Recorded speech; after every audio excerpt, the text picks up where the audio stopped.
Well, finally, we are live. We are live. Bit of a build up. I've been eating pizza, so I'm a little bit late. I've still got pizza there. I've got 3 slices left of pizza. So apologies for being like 5, 10 minutes late. You know, pizza comes first, and especially on a Friday the 13th, pizza is all important. It's like it's sacrament. Is that even a word? Sacrament? I'm not entirely sure, but Friday the 13th, movies and pizza, beer. Although I've actually finished beer and I'm on water because I've been drinking beer for like the last 3 hours. So it's H2O now. But I have still got pizza for, you know, I think what people can commonly come together and just generally agree that the greatest Friday the 13th movie of all time, well, no, second greatest Friday the 13th movie of all time, behind four. And to celebrate part six on it's not its 36th anniversary, but it is 36 years old and it is Friday the 13th. So to celebrate Friday the 13th in all its gloriousness, you know, and to celebrate one of the greatest Friday movies of all time, I am privileged to introduce Griffin. Hello, Oh, Griffin. hello. After that introduction, oh, he's even got his camera on. That's how important this stream means to him. Yeah. He's not just an avatar. He's actually he's got his camera on. He's got his shades on. Camera, got shades, got the head, got the Yeah, proper equipment. I got all the proper equipment ready. he's come prepared, ladies and I'm gentlemen. prepared. He's come prepared. But not only have we got Griffin, we have also got a new, not new. You guys. If you watch Piz's Patreon streams, and Piz's, let's be fair, Piz is a far bigger YouTuber than will ever be. So if you've seen Piz's Patreon streams, you know who Chris is. He is Slasher Home Videos. What is up, Chris? I guess. You okay? It's a weird Uh, camera setup you got there. I was oh, expecting to pop up down here or something. oh yeah, yeah. Hold on a second. He's gone. He's gone. This is the Griffin I know. This avatar of a tree. I know him more for like being a tree than a human being. But I don't, I'm pretty proud of my avatar. Hold on, I'll show you if I can figure out. Here we go. There's mine. is that who is that? Stanley Cooper Smith, baby. Is it? From Evil Speak. Oh God. It's like my favorite picture on the planet. I think mine's just some generic like Freddie, Jason, Michael combination. It's like I went for the most generic. When I first set up StreamYard, I just went, "Oh, what is the most generic thing I could do?" And it was just like a picture of Freddie, Jason, and Michael, just like a montage of the three of them together. The big three, Um, man. I think Lorne is meant to be joining us. He has said that. He's busy, but he is the A-lister, so we can afford him to be a bit late if he does turn up. He is the A-lister, so it's his right to turn up late. So, but yeah, man. Just like quickly acknowledge the chat. Bunny Army's in the, but Ben Grimm's there. Bunny Army as well, man. Big Crack Rock, Cliff Booth, Big T, obviously Big T. I saw Big T this morning. I knew he'd be on board.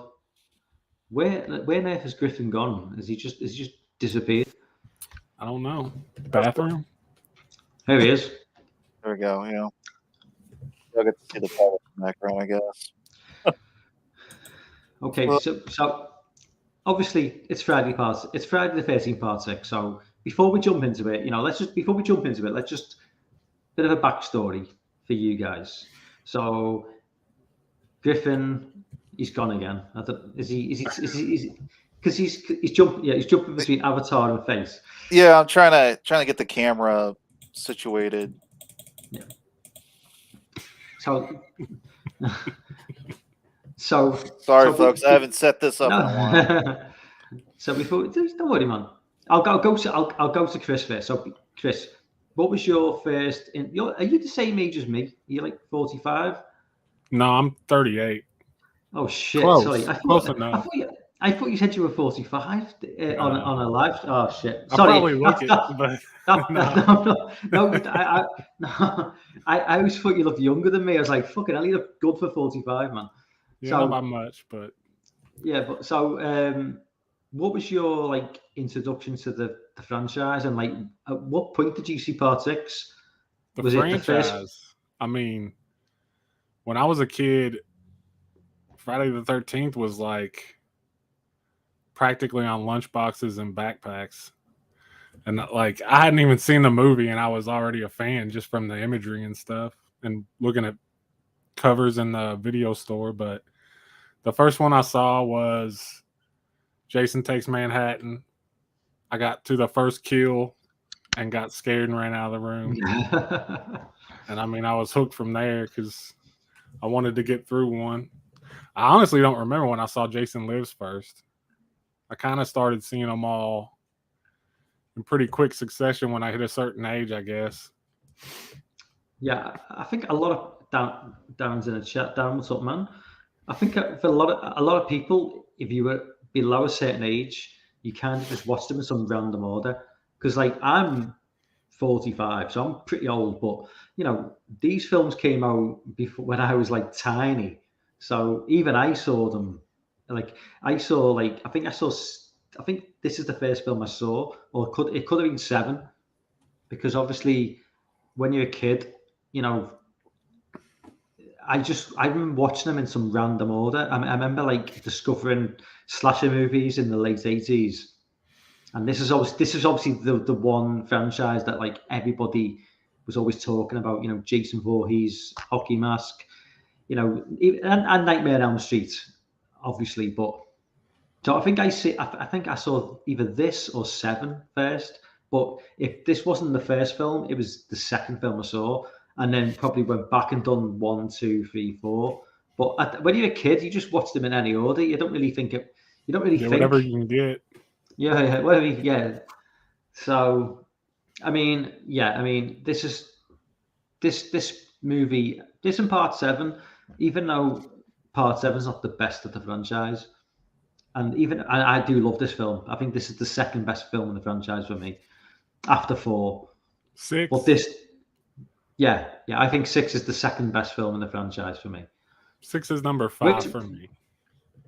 Okay, what do you put in the top 4 then? For me, it's 7, 8, 5. Crap, I know this by heart. I guess I'm getting nervous. I mean, 7, 8, and 5 are my top 3.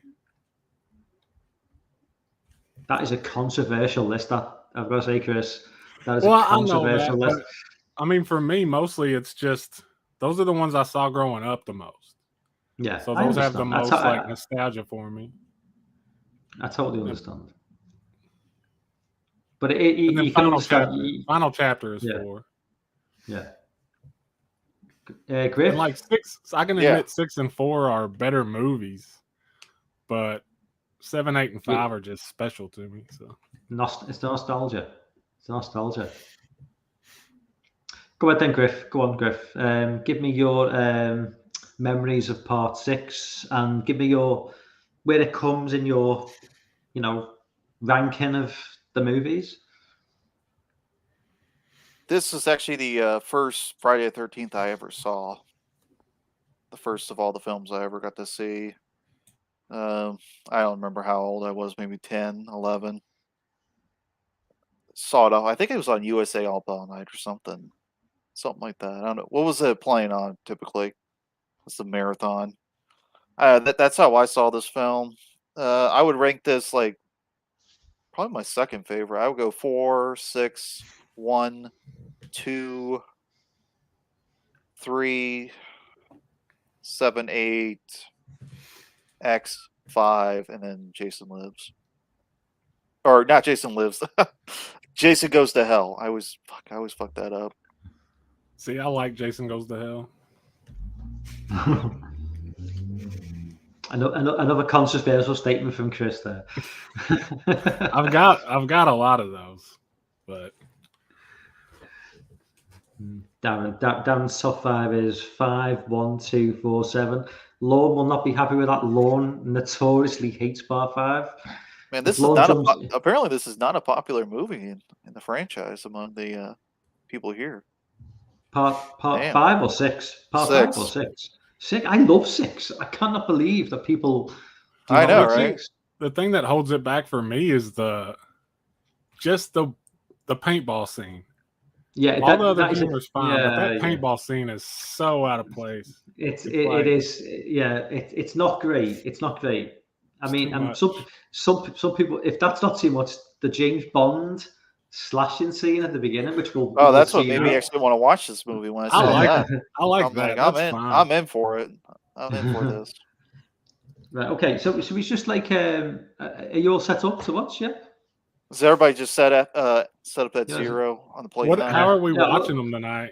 Because I'm watching it in like the worst way possible. I'm watching it on Prime. It's just easy on. It's on Prime. It's just so easy on Prime. I've got the TV in front of me, so I just set it up on Prime basically. I'm watching the old DVD set one. Yeah. On ran through an analog converter through OBS. I mean, so it's like it's like the worst way to watch it. It's not as if there's like any sort of like special edition 30-minute extra special cuts. It's a 1 hour 27-minute movie. But I'm going by, so it's not like, nobody's got any like weird special editions with like 15 minutes of special cuts. So we'll give the chat a couple of minutes to set up. So if anybody in the chat wants to like watch along, give you a couple more minutes. But it's a nice little 1 hour 27-minute movie. It's not like something like it's like a 2 3/4 hour director's cut nonsense. I just love this film so much. I mean, it doesn't take itself too seriously. Not that any of the Friday films do, but it's nostalgia for me, this film. And it's the thing about this film is as well. I always have to remind myself that this isn't Kane Hodder, because I always kind of associate Kane Hodder with because he came along in Part 7, but I always kind of associate Kane Hodder as Zombie Jason. So even though this is Zombie Jason, it's not Kane Hodder. It's CJ Graham. So this is that transition. Yeah, it's like right in the middle of the old ones and the zombie version.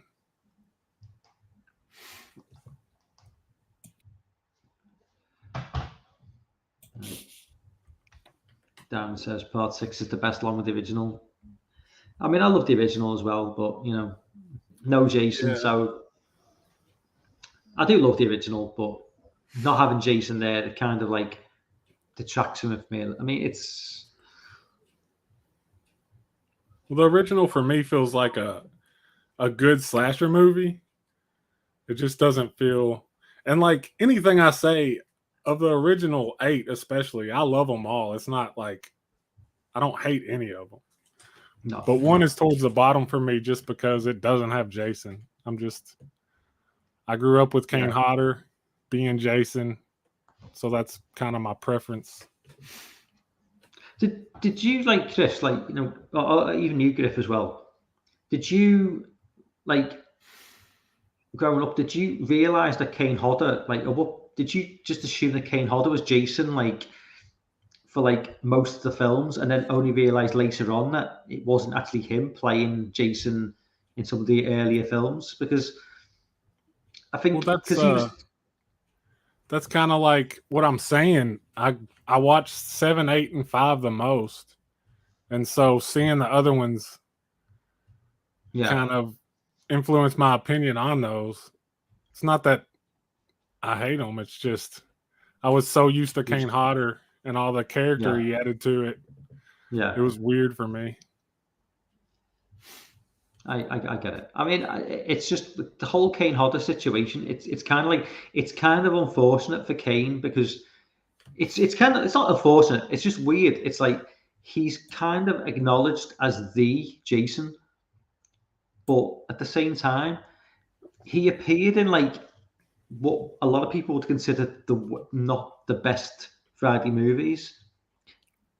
It's almost, if I can use an example, it's like Robert Englund playing Freddy in like later on in the franchise when the best movies have been and gone, and obviously I understand you know the films that Kane appears in are some of your favorites, but for a lot of the fandom, he appears towards the end of what they consider the good films, and it's kind of like, but he's the most iconic Jason because he played them 4 times.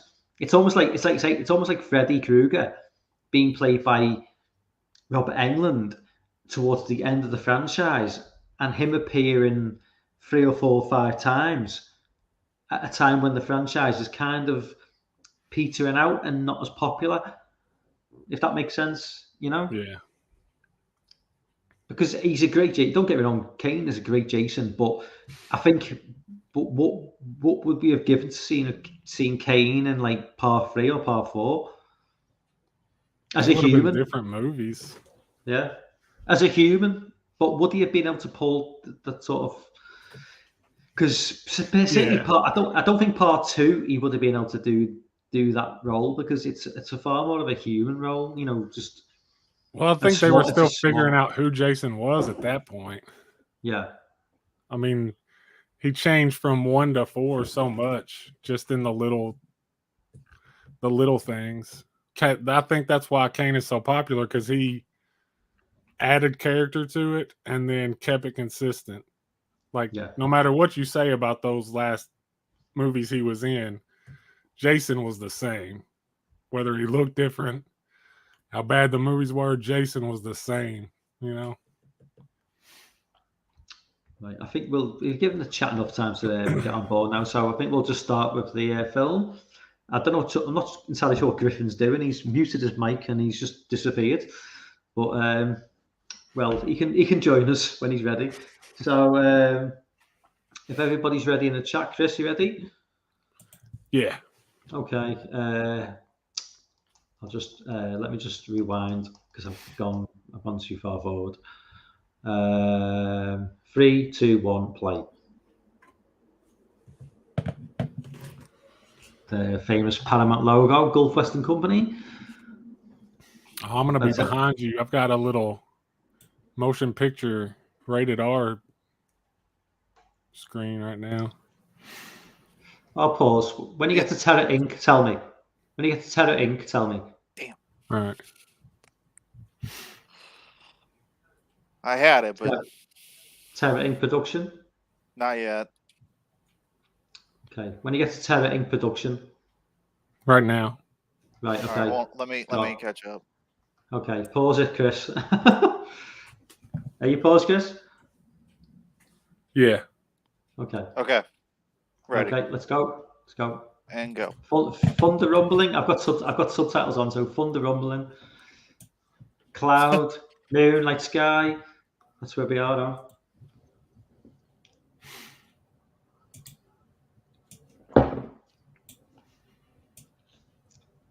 It's such a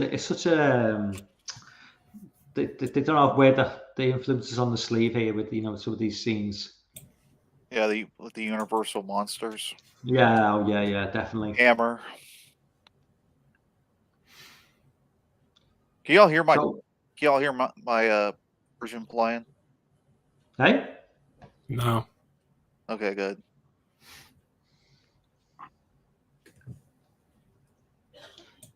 Do you guys, where do you fall with the Tom Matthews? Do you prefer par 5 Tommy, or I prefer Tom Matthews than par 5? Yeah, he's just par 5 too serious for me. Just although he does look. Tom Matthews is pretty serious in this. He is, but he's business 90% of this movie.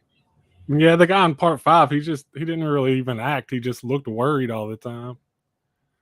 The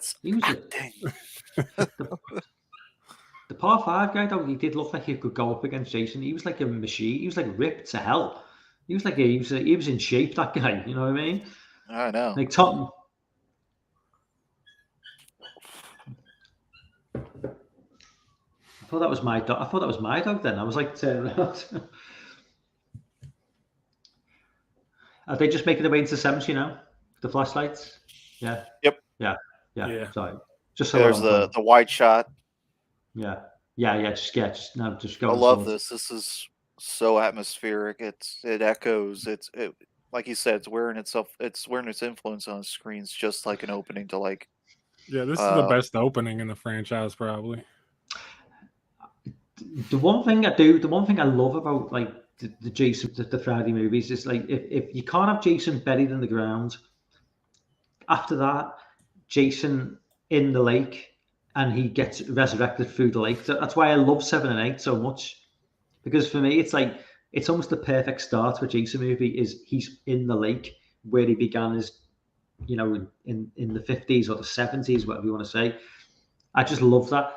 But if you can't, this is on par with that, just, but the thing is though, it's like with this film, if they just hadn't bothered digging him up, none of this shit would have happened. Yeah, this whole movie is just Tommy fucked up. That's pretty much it. Well, he's how many people lost their lives? Yeah, he's a lost soul. He's just kind of he's just kind of going through the motions and has that constant baggage. I mean, his mother's dead after all, so he's pretty fucked up. After killing somebody, he's defending himself, but still.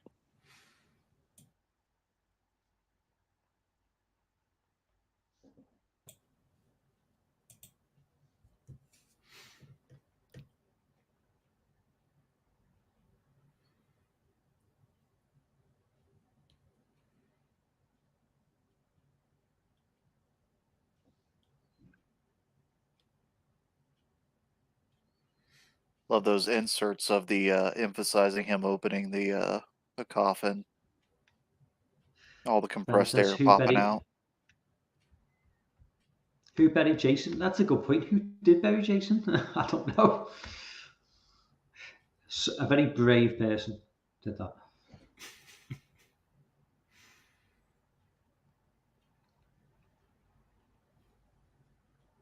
I think the real question is who paid for that headstone.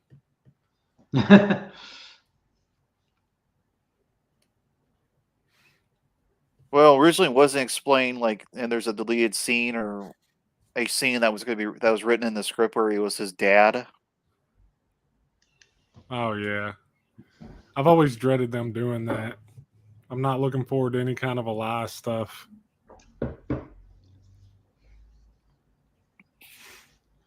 I mean, how long has he been buried as well? Because you've got maggots crawling around his face, and like how long has he been there for? I mean, the timeline of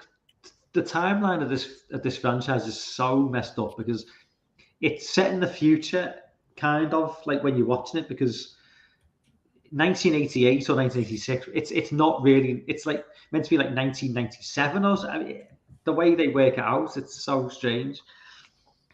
Yeah, I've heard. I think New Blood takes place in like 2003 or something like that. Yeah. All the timeline. Yeah, with no mobile phones or anything. no internet.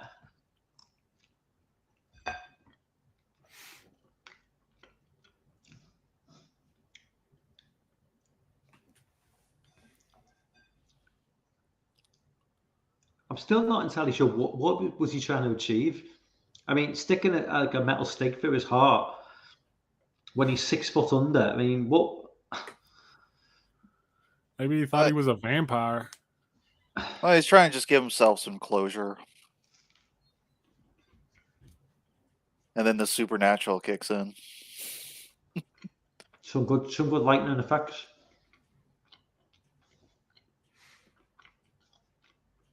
Yeah, I love the rotoscope stuff. That gets me in any movie it's in.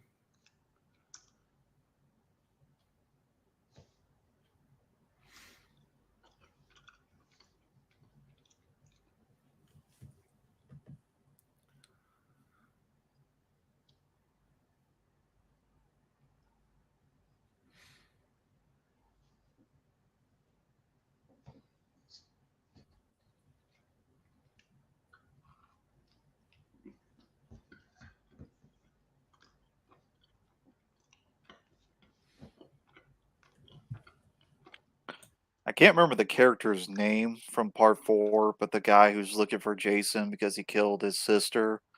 But I find it kind of fascinating how Tommy here has pretty much inherited that character's goal as becoming the arch nemesis of Jason, like having a personal vendetta, like actually doing something about it, taking initiative.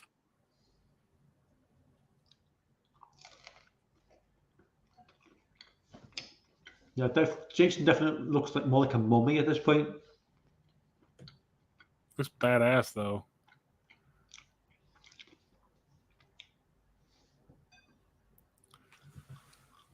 That's probably the second best look, in my opinion, of an unmasked Jason next to 7.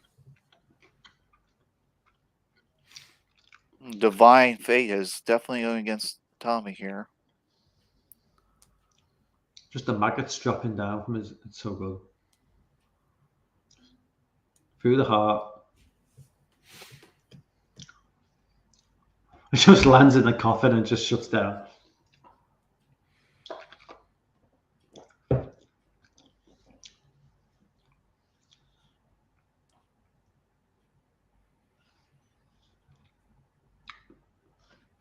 The engine starts as well, which is, it's nice to see, and like, don't fall for the typical trope, the way the Here we car go. doesn't start. It's coming up. My favorite part. Oh, yeah, here we go. Are you getting the James Bond now? Yep. Yeah. Dum dum dum dum dum dum dum dum dum dum. Jason lives again.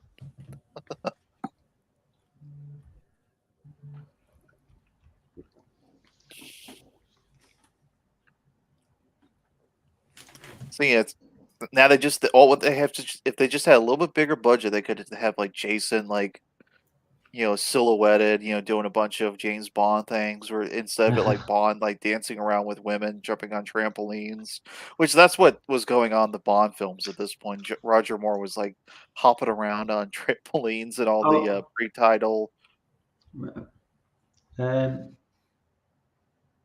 right, I've sent Lorne the wrong link. Can Lorne just hang on? If I just send, he should be okay. If I just copy clipboard, he can just jump in now, can't he? Here, let me send it to his Twitter. If he just, I'll put the link out again in the chat. So if he just clicks that, he should be okay, shouldn't he? I just sent it to him through on Twitter. Okay, I'm such an illiterate when it comes to technology, so I thought I'd sent the same link to him that I sent to you, but obviously not. I just sent him the link.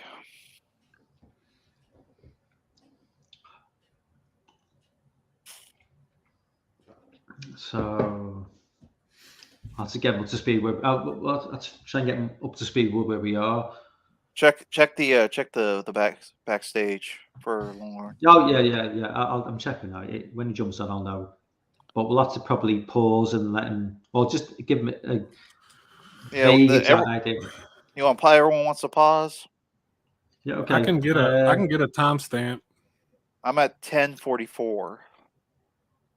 I'm at 10:57 right now. All right, let me catch up. I'd say if I pause on 11:00, I'll pause on 11:20. If you'll pause at 11, okay, I'll pause on 11:20. Okay, I'll pause on 11:20. So when Lorne jumps on, right? So it might be slightly different to yours, but yeah, I'm a few seconds, 15 seconds. I'm pausing 11:20. Tommy's just been put behind bars. Mm-hmm. Almost there.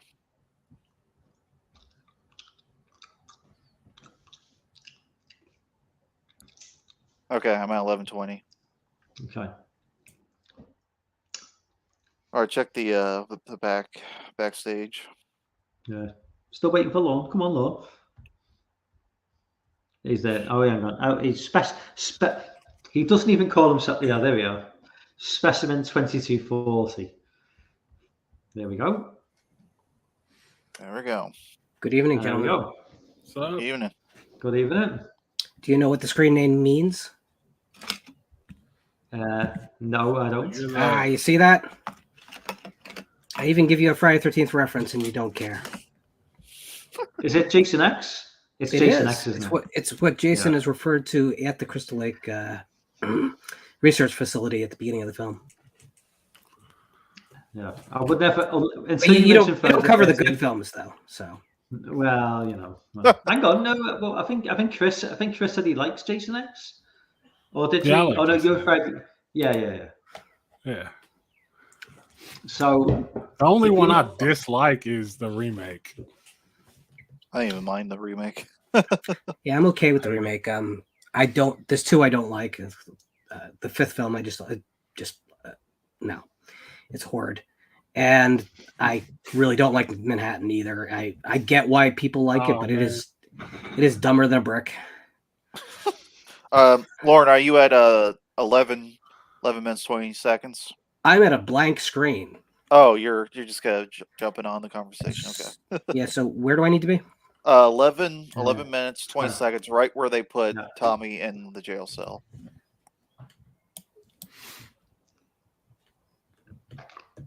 I think I would end up a few seconds behind you guys, but that's not a big deal. Okay, ready to restart then? Everybody about ready? 5. Yeah, 5, 4, 3, 2, 1, play. All right.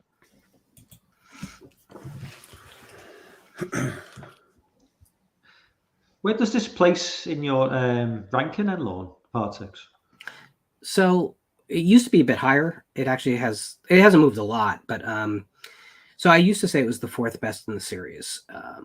But to do that, I was kind of putting it above 2, and I really can't do that anymore. 2 just feels, I don't know. 2 feels like a film of its time, but it feels like a time that I appreciate more. This film is as commercial as Paramount ever made, and while I don't mind that, it doesn't strike the exact sweet spot with me. Which, I mean, my favorites are the first film, the 4th film, X, and then the second film. That'd be my 4 favorites. And the reason the top 3 are the top 3 is that each of those films find their tone, and they just embrace it, and they never deviate from it, and they know what they are. Every other film kind of fails at different points to maintain the tone. But I like this series a lot. I mean, in horror franchises, this has a way better batting average than any other. Mm-hmm. Yeah, let's be real. I mean, of modern stuff, anyway. Exactly. I mean, when you put this head against the Halloween series, it's like a joke. And I simply don't like the Nightmare on Elm Street franchise, so that doesn't even count. No, you don't like Nightmare on Elm Street? Love the original film. You don't like 3? I love 3. Yeah, no, it was where did you see 3 originally? Me? Yeah, on TV. See, that has a lot to do with it, I think. We talk about preferences, right? Like you can't just say any of these films are great films, whether you're talking Fridays or Nightmares. I gotta disagree. I think that Dream Warriors is a perfect sequel. Oh, no. Perfect sequel. You see, again, it's about experience. So when the original Nightmare on Elm Street came out, it was like this film that had this weird buzz about it. It was like, no, this is an actually scary horror film. Like for real scary. Like this is going to haunt you for a while. And most people didn't have access to it because, believe it or not, New Line did not have access to a lot of theaters. It was wide, but it was a rolling wide release. Most people only saw the first film, frankly, after the second film had come out. It was more legendary than it was observed. So I got to see, when I saw the original Nightmare on Elm Street, I was like, as a kid, I was still like I am now. I was like, okay, prove it, right? And damn it, the movie proved it. The first film is an incredibly scary ghost story. And the second film is a slasher film with some ghost elements. And the third film is a horror comedy. And horror comedy is one of those things, man. You have to do it pitch perfect or you lose me. 3 toes the line, I think, perfectly between being genuinely like unsettling and still infusing the comedy in there for me. Because, like, when he cuts that kid's veins out and uses them as like strings for a puppet, I mean, that still gives me chills. Right, but that's way removed from the first film's subtlety and spookiness. Yeah. Now it's a big special effect, and if you love big like 80s special effects, yeah, there's probably a lot to love there. I hate punchlines from the slasher villains. I hate that shit. I remember being in the theater and the "Welcome to Primetime, bitch" line came up, which is the first instance in the franchise of really a punchline. There had been dialogue, right? Whether it's "This is your god" or "You've got the body, I've got the brain," but none of those were jokes so much as they were kind of just these disturbing quips. But "Welcome to Primetime, bitch" plays differently, right?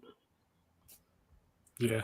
So I remember in the theater, half the people laughing hysterically, and the other half had my reaction, which was like, what the fuck just happened? Where is the series I loved? And by the end, when we were like tongues tying people to bed and stuff, it was just like, this is just silly. This is just silly. So now I'm not gonna say it's the worst of its series, but it was the film that turned me against giving it the benefit of the doubt, and it's just how it is. But listen, if people love them, I'm not going to tell them not to watch them. I'm not going to say they're bad films. They're just not films I enjoy at all. So. Sorry, Mike. What movie are we covering here? I was going to. We're covering Dream Warriors tonight. And I have to go. Thanks for having me. No. It was kind of fascinating. Was this like Tony Goldwyn's? Was like one of his like first roles? I don't know. Who's that kid in the back? No, Tony Goldwyn was the guy who he had the gun and he was pointing it at Jason. He gets stabbed. He was with the girl and she was trying to hand him money, which is pretty funny. American Excess. So have you discussed why this movie exists? Go ahead, Mike. It's your show. I love the fact that it does. You know, I mean, I will always say, you know, this is a film that came along at a time. Well, it came along at a time 2 years before I was aware of his existence. But you know, growing up, like born in '76, came of age in the late '80s. Mum and Dad were quite strict about what I watched, so didn't have access to 18, as we call them, 18 rated movies. Friend, Mum didn't give a shit what they watched, so I would go round to his house. And late 80s, very late, you know, 88, 89, managed to get hold of this. It was either this film or Part 7. And then just from that point, binge watched the whole franchise up to that point. And for that, I think this is the franchise that I kind of was exposed to first. So massive nostalgia for this franchise, massive nostalgia for this film. You know, it's just everything I wanted as a kid growing up in a grey, dull, miserable city. You know, just to see something like this. You know, you've seen England, right? It's miserable as hell. So I think a lot of people our age, Jason was what got us into horror. He was, even over Freddy, he was just like almost like an anti-hero. He was never sorry, just the whole Freddy versus, just before we go on, the whole Freddy versus Jason like movie that came out, Jason was obviously portrayed as like the good guy, because there's no way that Freddy was just pure evil. Jason always had that, you know, factor of you just feel sorry for him. Freddy was just evil personified. Jason was never that character for me. He was always, you know.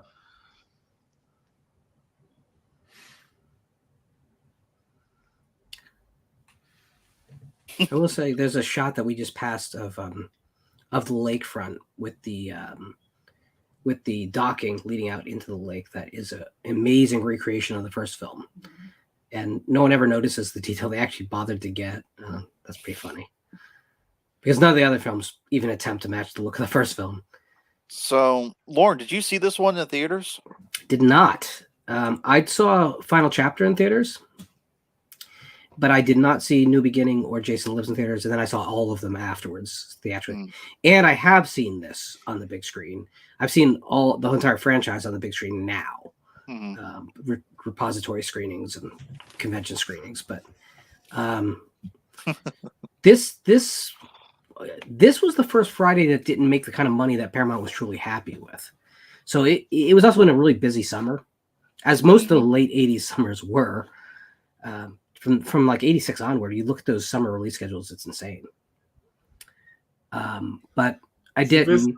This scene, man, cut this scene out, and the movie is 10 times better. Yeah. I just wanted to say that. Sorry, Lorne. Yeah. No, he's right. You are right. It's bad. I don't mind it. I don't mind this as much as I mind the two quote unquote 45-year-old teenagers getting engaged in the motorcycle death, which was the worst kind of reshoot add to the body count nonsense going. This was just trying to give them a reason to have the weapons, which whatever, I get it. It's like they got a different. It's like Mel Brooks directed this segment. It's so and. Oh man, I just can't stand it.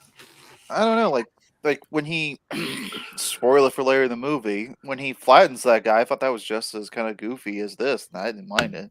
It keeps in tone, if you ask me. So, have you guys watched this film in black and white? I was about to ask you that if you watch that in your black and white TV. Oh, just turn down the color on any set. It is pretty much framed for black and white. It looks great. So if you want a different experience with it, go for it. And that doesn't work, by the way, in any other film in this franchise. This is the only one that it works with. Clearly, it opens with a pretty much shot-for-shot recreation of the beginning of Frankenstein meets the Wolfman. So that kind of makes sense. You know that Tom McLaughlin had a classic horror influence all over the place. What is it, just the lighting or something? So when you frame for a black and white film, you focus on your attention on the lightest objects in frame rather than necessarily where your point of interest is. So if you watch the Cat from Hell segment from the Tales from the Dark Side movie, it's in color, but it looks like black and white. It's because the focus is all on light and dark. And it's a very specific skill, and there's not many people who have it anymore. But this film does a really friggin' good job of it. In fact, if it didn't have as many 80s anachronisms in it, I think that you could probably fool someone and place this film 20 years earlier. So if the cars were, period, and there wasn't quite as much, 80s flair, you could convince someone this is a much older film. Where was this? Where was this film set? Obviously not. Was it filmed, Lorne? It wasn't New Jersey, obviously. Georgia? Was this Georgia? Yeah. It looks like our woods. Yeah. It certainly doesn't look like New Jersey woods, I'll tell you that. But again, they got the camp looking pretty right, so I'm pretty okay. Yeah, we don't have kudzu in New Jersey. But for people who complain about this movie's kind of lighter tone, you gotta remember the Universal films as they went on, they got pretty goofy even before they got to Abbott and Costello. Even the Mummy's Hand, the second Mummy movie, they were going for pure pulp. Oh yeah. Away from I don't mind the lighter tone. I mean, I like horror comedies, and I don't mind whenever a franchise introduces one. It's just that, this scene, the music, and especially that smiley face bullshit, the fourth wall break doesn't bother me. I love everything this. else is kind of possible, and that smiley face stuff is cartoonish. Nothing else hits cartoonishly like this scene does, in my opinion. Well, then you're glad that they cut Jason Tarzaning out of the tree, which they shot. So. Oh God, they were watching too much Octopussy. Well, there's the shot in much lower quality is in the Alice Cooper music video. So if you really want to see it, but it didn't make it into the film. Yeah, like for instance, in the direct sequel to Dracula, Dracula's Daughter. I love that movie. No, I'm just saying, like, there's like they'll do kind of like goofy little stuff, like the character, like he's constantly having trouble doing his necktie, and then his what is it, his wife or girlfriend or sister messes it up and then like flips it in his face. Yeah. It does like a little kind of cutesy little music sting, which it's that movie trying to be, but then you have like the dark humor with her assistant, her caretaker. What's the Familiar? That's right, Familiar. So people need to remember, and because there's a myth that has grown up around this franchise that's probably unhealthy. So this movie exists because the first 4 films had done really well, but they'd all done well for reasons, right? The first film did well because it was the first kind of grindhouse film that got released by a major studio into suburban theaters.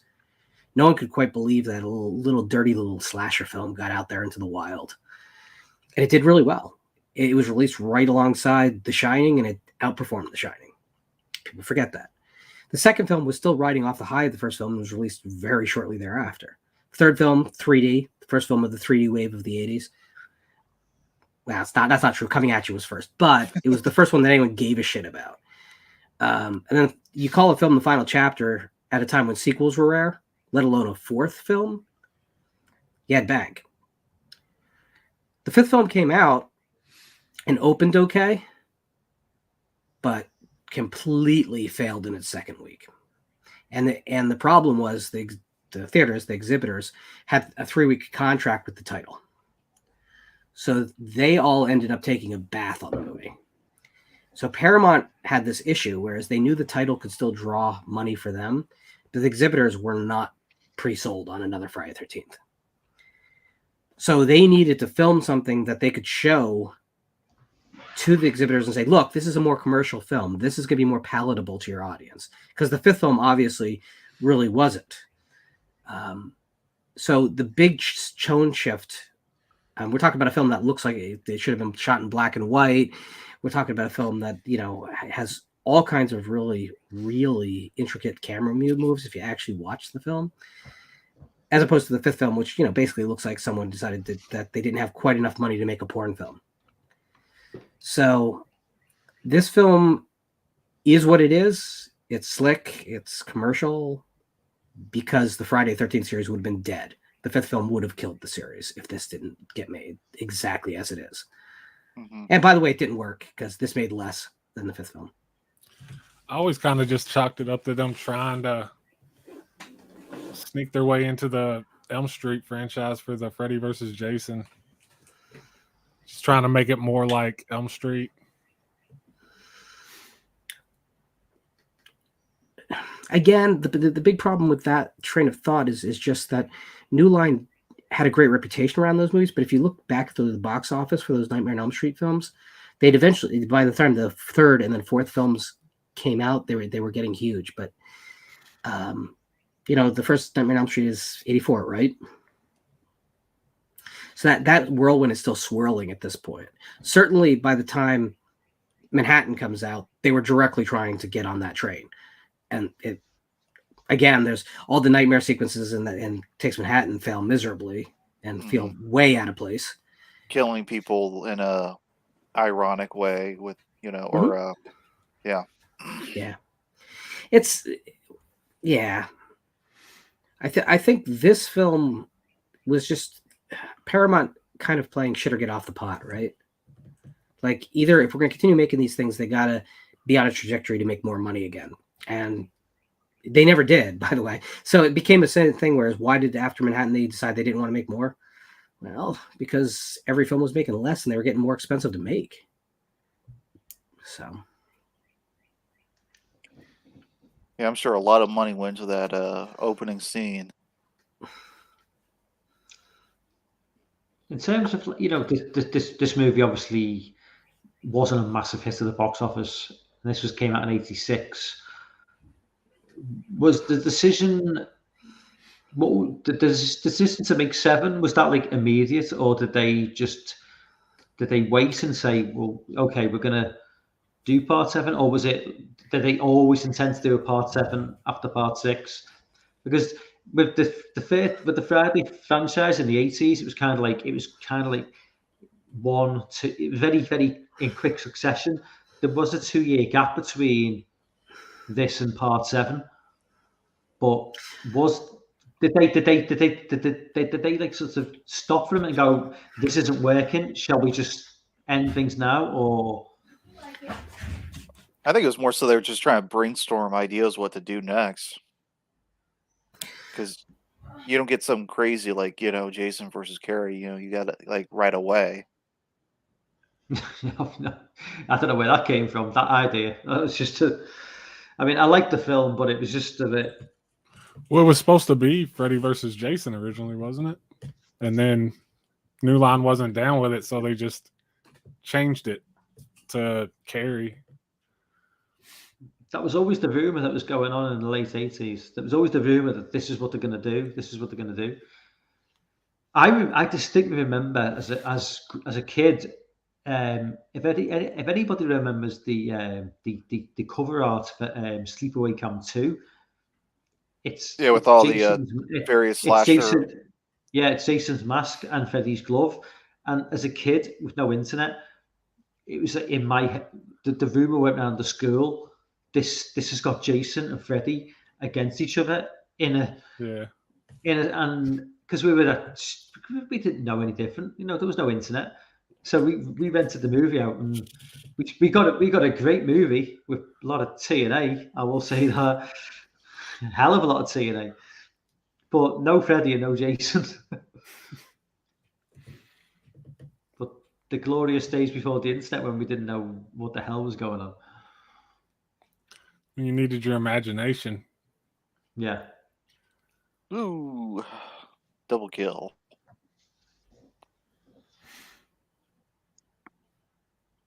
So this was the first film to bring kids into the franchise as well. Actual kids, not like people 30-year-olds or 20-year-olds. Yeah, not like 28-year-olds pretending to be 17. Actual children. Not Kevin Bacon. Well, see, this is the first time that Jason was actually dead, and they got far enough in the process to bring kids in, and then Tommy comes in and fucks it up. So, what exactly was this going up against when it was released? Does anyone know? No idea. Not offhand. Was The Gate released this year? The Gate was 88, wasn't it? Yeah, The Gate is 88. Oh, okay. So maybe like Aliens is the only really big title I could think of that would be. Aliens, The Fly. The Fly. There we go. That was like Cronenberg's like big hit next to Scanners. You've just mentioned one of Lorne's favorite ever films, Aliens. Well, it's pertinent to the conversation. It's not as good as Jason X, but it's a fine film. Here we go. Ready? Here's what the summer looked like. Top Gun, Crocodile Dundee, Karate Kid 2, Back to School, Aliens, The Color Purple, Star Trek 4, The Voyage Home, Ruthless People, Out of Africa, Ferris Bueller's Day Off, Down and Out in Beverly Hills, The Color of Money, Stand By Me, Legal Eagles.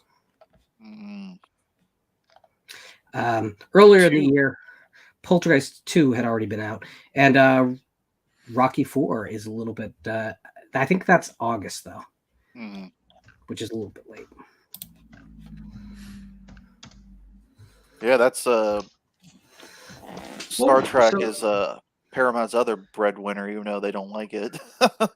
Like the two franchises they don't like, but they make them money. They're like, well, that's the thing. So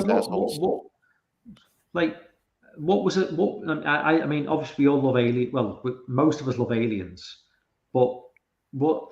Not Lorne, but what in terms of '86 was? I mean, what was like the real big box office hits of '80? Because Aliens you know, it's a cult classic. It's not a cult classic. It's a classic film. But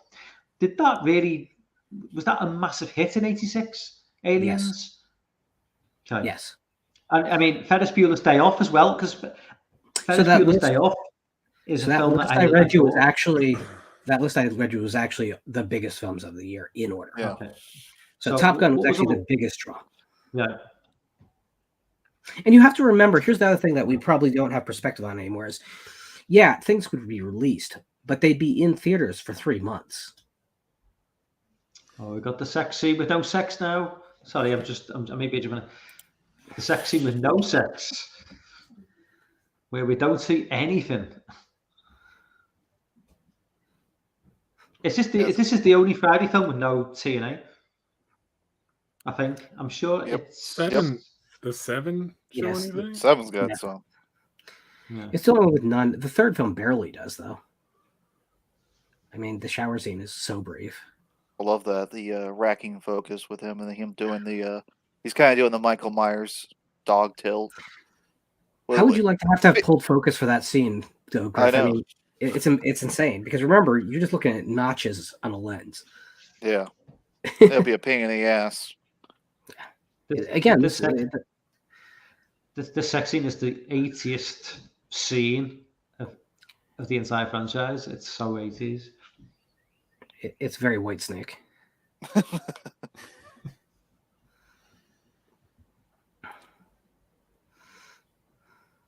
I've always felt like for a new Friday the 13th, and not that I want one made because I don't, but if they should really just recreate all the classic kills, just reshoot them for a big ass montage for the opening credits. You know, how fun would that be? But like, do them justice, like the head crushing 7, right? and do all the actually shit that you show couldn't do. the accordion head. Yeah. Though I still say for that movie, it's just stupid that someone hasn't gone out there, found $250,000, maybe even just $25,000, and just shot the replacement inserts because they were inserts to begin with. You don't have to worry about that footage ever showing up. Just recreate it. It's not that big a deal.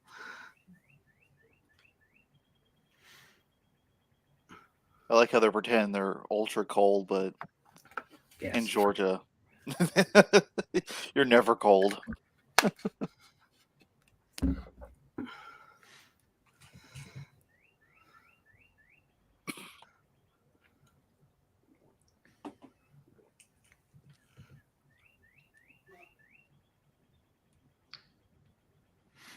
This is the last Friday in the Paramount years that I think just trusted the franchise to not need quite a huge gimmick. I mean, it's like the gimmick is that he's back, right? That's it. Mm-hmm. Like, but the next two just are so they feel desperate. Like we don't think people will just watch a Friday movie. We need to add something crazy to it. I've said before, like Part 8, like Camp Crystal Lake literally looks like Loch Ness. It looks like Loch Ness. It looks like Scotland. It's just like this enormous like body of water. But you have to believe that it's connected to the ocean. They had to sell that. It's just. And we all gotta remember that.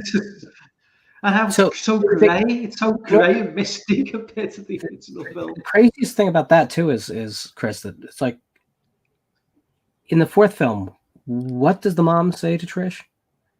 Don't remember tomorrow morning twice around the lake. In other words, there's no lock leading into the ocean. But you couldn't jog around it, right? Yeah. Which everybody seems to do in the early movies.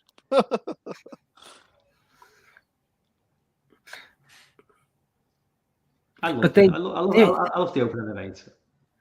They never assumed that we would give enough of a crap. That's the thing. They didn't think these films would have real fans. They thought people watched them just for, the nudity and the violence, and that's all that people wanted. And sometimes, I won't lie to you, sometimes when I'm talking to other horror fans, I feel that way too. When they defend some really indefensible shit. But I mean, I just like most of the time going in just want to have fun. If I have fun, I don't let little details bother me. Sometimes they do, and I can't help it. But most of the time, if I had fun, I'm cool. I'll give the movie a thumbs up. I think we all have our sweet spot type of films that we give wider berth to. The slasher film just isn't it for me anymore. I like a great slasher, but it's kind of a rare breed these days. Literally. Yeah. I mean, I know that people gave Freaky a pass because for some reason, and man, that movie just was like, I actually wanted to be blind after that movie, permanently. Love that shot of him shoving her through the mirror. Oh yeah. I would say she has great bone structure for her nose to hold up. And I know, right? Outside of the. Got lots of calcium. This guy has his best Billy Idol hair going on.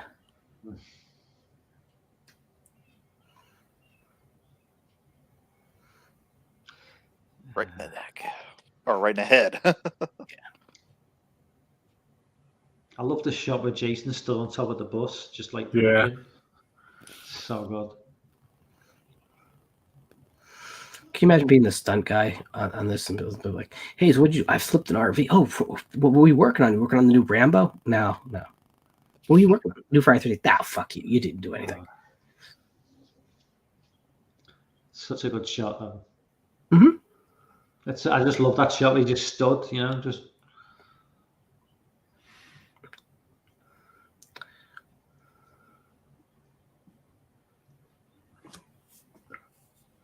She's a good fan of girl. I think she's so hot, like so hot. Yeah, she's gorgeous. Yeah, but not in an overly. She's just like. Was she is she the old? She was like the oldest of like the girls to be in the Friday the 13th at this point. I remember. I don't know, but she was in V the series the next year. I don't know. I think I remember that. But her dad, the sheriff in this film, he always looked like a more pleasant Donald Sutherland. Yeah. He looks like someone John Carpenter would have cast because he kind of looks like John Carpenter. John Carpenter used to do that. I think that's where Rob Zombie got the idea, but no one wanted to take Rob aside and be like, "Yeah, but Rob, he looks like a real person. You look like, well, you have crickets living in your beard, man. No one looks like you." Yeah, this character actually looks like, well, even Carpenter's films, like the characters actually look like, 3-dimensional, like they would be living in this world in their hair universe. Kind of disappointing here. Is this where he gets all the books, but doesn't have a scene of him actually going inside and picking all the books up? Talking to the librarian. I'm looking for this. I just love the idea that like he's on the run from the police. He's resurrected an undead killer, and he's gonna sit there and go, "Just a moment, I need to read." Today, that would be a web search on his phone. I hate internet searches in movies. Oh god, they always annoy me. I've asked this question to you before, Lorne. Right? Like, why is it in certain films when they use the internet, they don't use Google, and it's like some really cheap parent companies. Like, it just takes me out the film. That's why it's not a perfect film, but it's a film I do love. But I know that it's a film not everybody loves. But Unfriended, Google, Facebook, Skype, they use all the legitimate websites, and it just makes the film more authentic. And I love that film. I know it's not for everyone, but if that film had used a lot of like fake alternatives, it wouldn't have worked as well. But they've got everything in there, and I've never understood why. Is it just like a case of like paying enough money to get them sites on? So I mean, the whole thing about using a brand name is it's tough, right? Because here's the thing. You can't defame a company. So if you use in your fictional work a real company and you claim it to be like a big bad, right? Something evil, destructive, just poisoning a small town, something like that, you're breaking the law and you have some liability. But in general, anything that's public and publicly available, you can use for dramatic purposes. But what you have to realize is that these distributors, which is when people say the movie company, usually they're talking about the distributors, not the production companies. Distributors don't really like to take chances on this stuff because a lot of them have investments and deals with other large communications companies. So if you, for instance, if you have a deal with Google to promote your movie, well, guess what search engine they're going to want you to use if you use a real one. But if you say decide you want to have a deal with Twitter to promote your film, they're going to be like, we really don't want you to use a search engine that's a competitor. So there's a matter of just like what is not going to violate your partner's interests. I'll tell you what, I just hate it's the worst kind of exposition. Like a character needs to figure out, why is this ghost haunting me? So he sits down on a keyboard, and then our news article from 1952 appears. Bus goes into river, drowns children. It's like, dude, there's no other way to do that. That's more dramatic. That would actually ratchet up tension, because a search result never ratchets up tension. That's like it's the modern day equivalent of going through slides in the library in older movies. It is, but that's way more visually stimulating and more fascinating than someone just going, because everybody does it. It's just hollow. So have you guys seen Haunting of Julia? Yep. Nope. You, sir, have no excuse. It's one of the best British horror films of all time. Is it what year is it, Lorne? Well, you know it is Full Circle, though. You don't know it is Haunting of Julia. It's based on the great Peter Straub novel. Is it an old? How old is it? Is it 77? Is it like? Okay, I'll check it out. Don't we? It's, I think, the scariest film ever made. Anyway, so that movie has information dumps too, but it's a character who goes to talk to people who witnessed events that she wasn't around for. And you get these stories that are so fucking disturbing, told by people who are deeply affected by them. It's been a minute since I've seen Haunting of Julia. Isn't it like a scene where like she goes and like there's this like really kind of wide open room and there's just a guy sitting in like the... Is this the movie? Am I thinking of a scene in the movie correctly, or? I don't know. You gotta give me more than that. And he's like sitting next to like a kind of a fireplace, and she's talking to him. Is that in the movie, or am I well, like it's not. She goes to visit an old pedophile at one point. Yes, She wants a history of this little girl who was murdered by her mother, and this is where she has to get her information from. And so his information, how reliable is it? He's not a good source, but oh my God. So that's what I'm saying. Like, you can add so much texture, to a scene where you give good dialogue a chance and great performance. Mm-hmm. Whereas just an internet search on screen, just to me. Also, that information, you're also being uncomfortable because the person she's talking to, so you never know. It's an exposition dump, but it's also, is she going to be attacked in the scene? Right. And there's that element of, is he lying?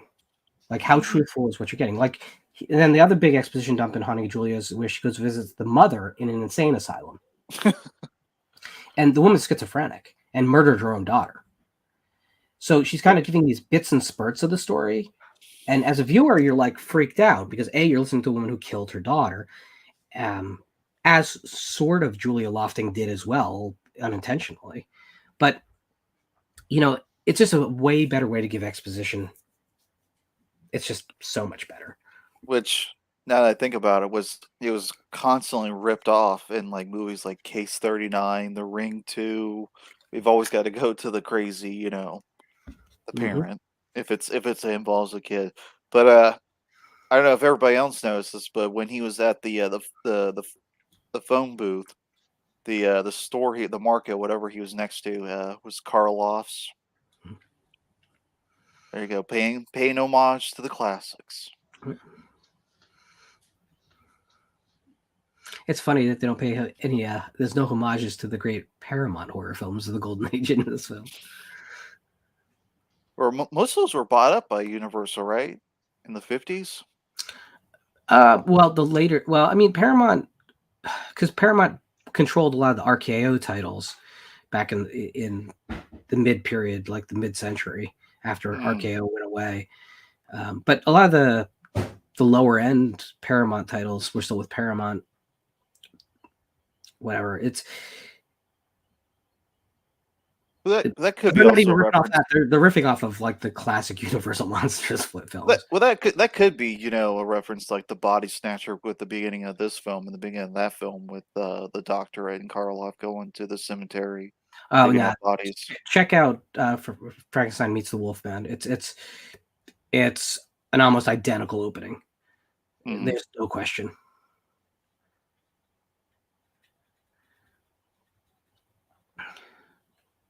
What'd you think of was the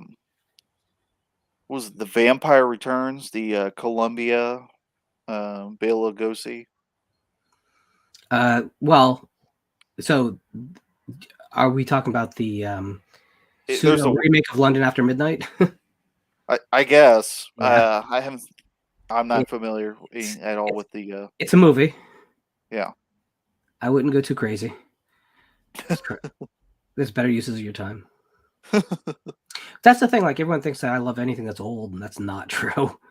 No, it's just that why bother bringing up something old? That's bad. I know, right? We got the Star Wars reference around here. We've got the crotch staring scene as well. Yeah. This is going to be a hairy turn, I think she says. Yeah, there we go. Uh-oh. Certainly a hairy turn. Cops everywhere. It's like Grand Theft Auto. Just can't get away from them.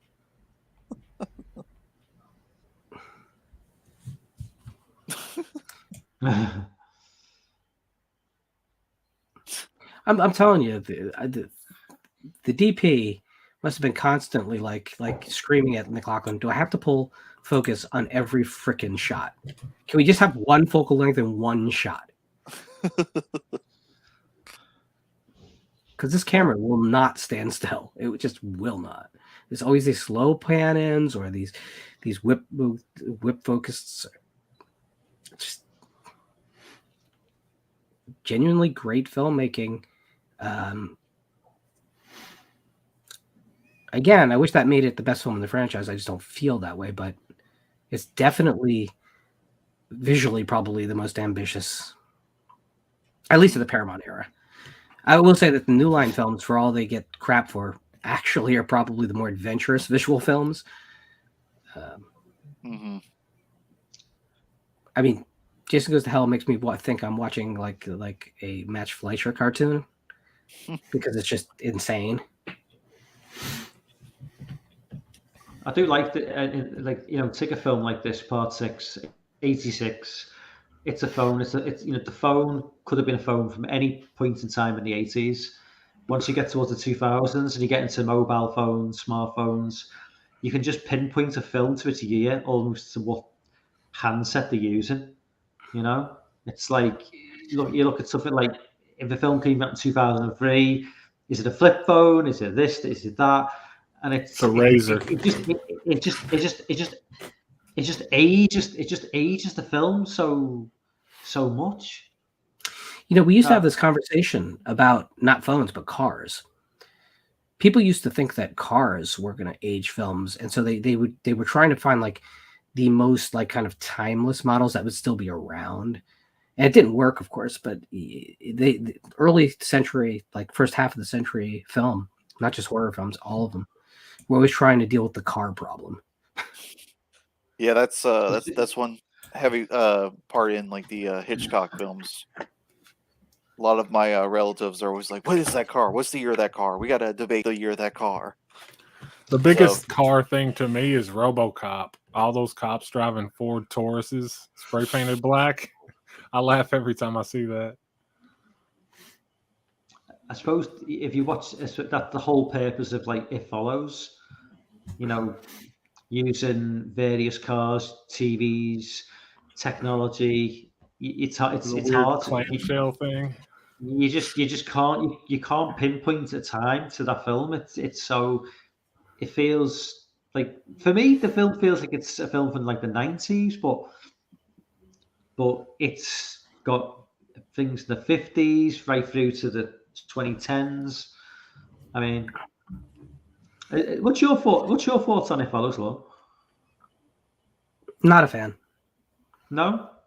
It doesn't play its rules through, and that's a problem. And actually, it's a bad concept. It's a neat concept, but it's a bad concept for film. It would work great as a short film. But this things. I mean, again, like if she swims out into the ocean to the guys in the boat and has sex with them, right? The movie should end there. That should work by the rules.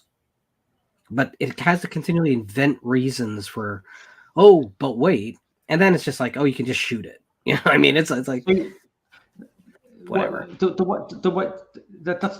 love the film, but there's a couple of issues. Like, as I remember rightly, it specifically states that it will take the most direct route to the person who's right. chasing.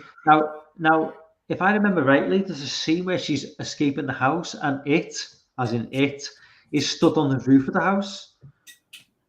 Why was it on the roof of the house? How can that possibly be the most direct route? Well, straight down is pretty fast. And another thing, it's like if you were to travel to Australia from America, in theory, it would never ever reach you. So the other thing is that it doesn't seem like a terribly difficult thing to beat anyway. It's going to come straight for you, but it's not even doing it fast. You can run that fucker over with a car pretty easy. Again, if it was a short film or an episode of an anthology TV series, it would work way better. It's long. And it has some things that's just stylistically I don't like, which is not fair to really criticize it for. But I don't like retro synth scores that are just supposed to make us feel like the movie feels more like things we like. And that movie's really transparent about what it's doing there. I think all the performances are pretty good in that film. It's just whatever. I know a lot of people love it. Cool. I really like the film, but I do see the flaws in the whole, set up, but I still really like the film. You can have my share of it. See? Generous.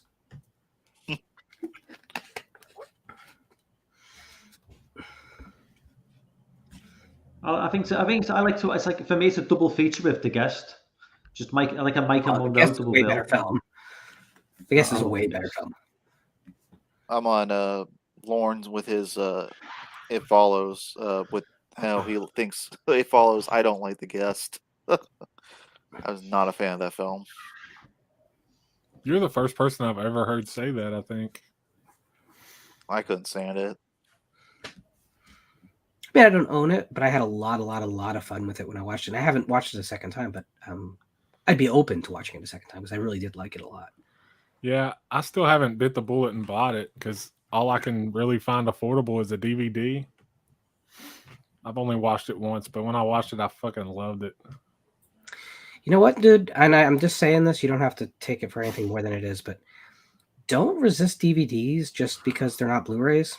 Yeah, I don't. I buy DVDs pretty regularly, but if you don't, I just know that there's gonna be like the second I buy it, they're gonna drop a Blu-ray for it.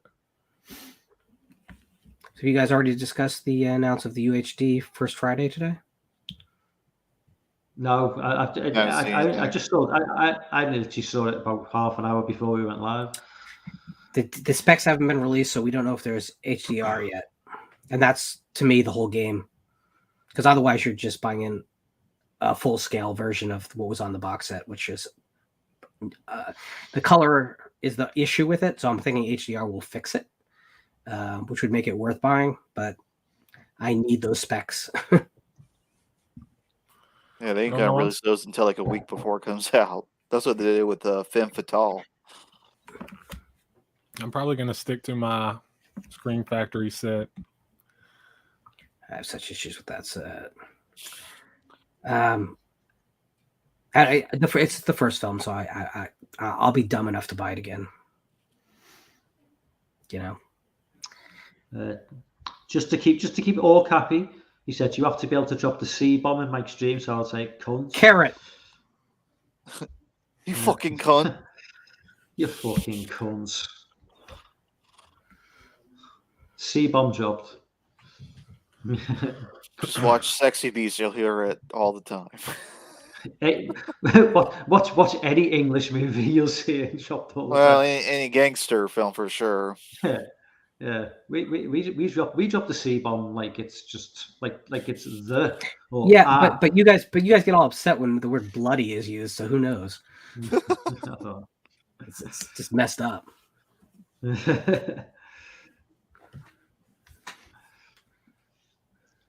we've got the kiss through the bars scene, which probably wouldn't be done today, since it takes her a moment to be into it. It takes him forever to notice it. I do like her dad, his kill. I just think is one of the best kills in the franchise. And it was just bent in half. It's just. It's inventive, you know. I'm guessing this is a Terminator reference with the laser. It certainly looks like it. Well, this was very new technology. I know it's stupid to think now because it's basically a laser pointer, but you can buy it at the dollar store to play with your cat. But I know, right? At the time.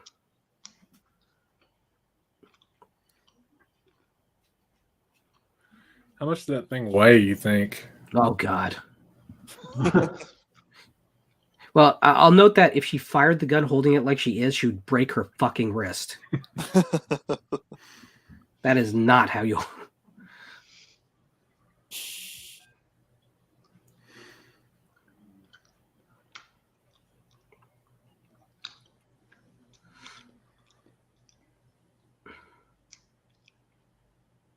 I always thought this was a good look at Main Street for Crystal Lake. I mean, the only time we saw Main Street in the previous films was in the second film in the very beginning, right? I don't think we ever saw it again. It doesn't look a thing like it did, but I always thought this looked really good. Went down the street so you could get the skidding tires and all the old Hollywood stuff. Oh, the rain. You ever notice it whenever so anyone does one of those skids into a parking space in movies? Always notice that they've wet down the roads with Astroglide so that they can pull off that effect. They do. I think they've done it in James Bond films a couple times. I always make me laugh in part 2 how some of them go to the bar and don't come back, have a great night, get drunk, and don't face the consequences, and just they avoid death. They have the best. It's like, Mike, I've always said, again, if they make another film, at some point they should go back to the bar and the kid that is from the second film should still fucking be there. And just one quick shot of him and leave it and let just the hardcore fans get it and everyone else be like, whatever. I love this shot right here with him coming inside and all the leaves blowing in. It's the uninvited, right? Yeah. Yeah. So again, all that classic Hollywood horror. Now, this scene has convinced people that Jason wouldn't hurt a kid. And I got to tell you, I'm not sure I buy that logic. He always he makes weird choices. He'd prefer to kill the adults. But like in the part 4, the last real movie, do you think that, I mean, when he was chasing Tommy, did you really think he was not going to kill Tommy? Oh, he was going to kill his ass. Absolutely. So, I mean, Jason doesn't kill animals or children thing is bullshit. And doesn't kill animals. Did we see Muffin stomped into like a pancake in the woods in the second film or what? We see her go up to his leg. The next time we see her, she's flat. Now, And it also tells you at the end of the film is a dream. Well, actually, most of the film is a dream, but whatever. Yeah. No one pays attention to the logic of the first two films because that would involve work. Jason's the enemy to all things living. Oh yeah. Well, he got bullied. He sees the world in a completely different light. He's a vengeful wraith. That's the concept. He returned from death, and not because of his mother's death in particular, because he was wronged. It's like any other, spirit or wraith or returned vengeful spirit. Yeah, he's flesh, but that's part of the tradition of most Western ghost stories anyway. Mm-hmm. It's only in America, really, that we get all crazy about what ghosts have to be. Mm-hmm. Well, I guess the M.R. James tradition in England is pretty strong too, but we got Piz in the chat. What's up, Piz? Hey, you filthy. Piz did a stream of the third film today with Jeremy. It was fun. I haven't got to watch it yet because I've been very sick the last few days, and I had to take care of some things because I felt a little bit better today. But I will definitely be checking that out over the coming day or so. Because I know people think Piz and I are always at each other's throats, but he is a great friend. Now go ahead, Mike. Call him a cunt. Fucking cunt. You fucking cunt. I love saying that. Nah, he's a great guy.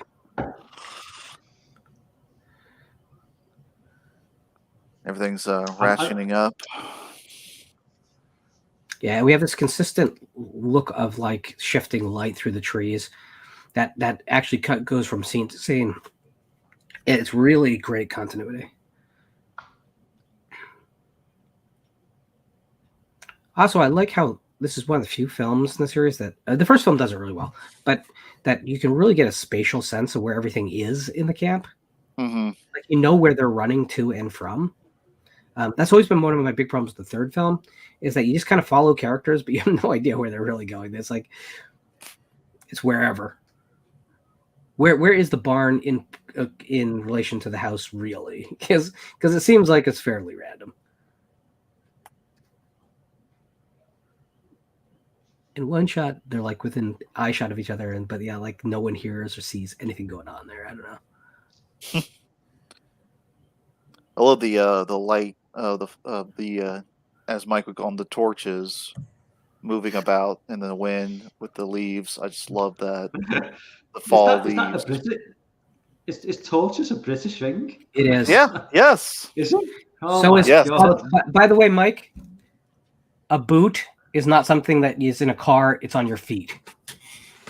Okay. And it's called aluminum. I thought that's how a boot. Is that how Canadians say about? A boot? Well, you call that the trunk, right? No. The trunk of a car is a boot, right? Yeah. That's what we call. That's the correct pronunciation. That's yeah, but it's the wrong freaking word. And then a semi truck is a lorry. Gas is petro. It's petrol. You put petrol into a car. You don't put gas into a car. If you put pure petroleum in a car, not only is the thing not going to move, it's probably going to blow up. So no, it is not petroleum. So it's not petrol. Pick on the English guy. Yeah. So I just want to point out that on screen, this is the worst jammy party ever for these kids. Kids, I'm going to leave you here because I love this shot. Them all diving underneath the beds. Yeah.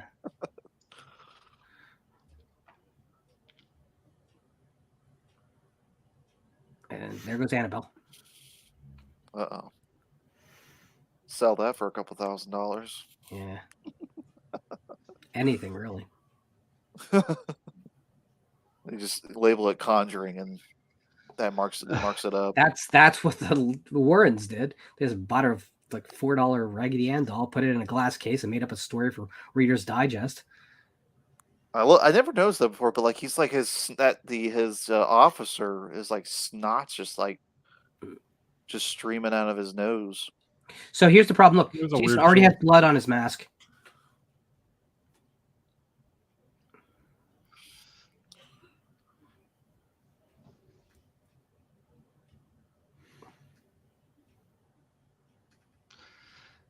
Makes the mistake. He shot him and then he walks towards him. I love how they reused this in Predator 2 after Danny Glover shotguns the Predator.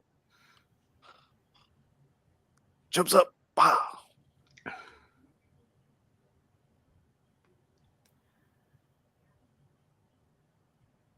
Just keeps getting.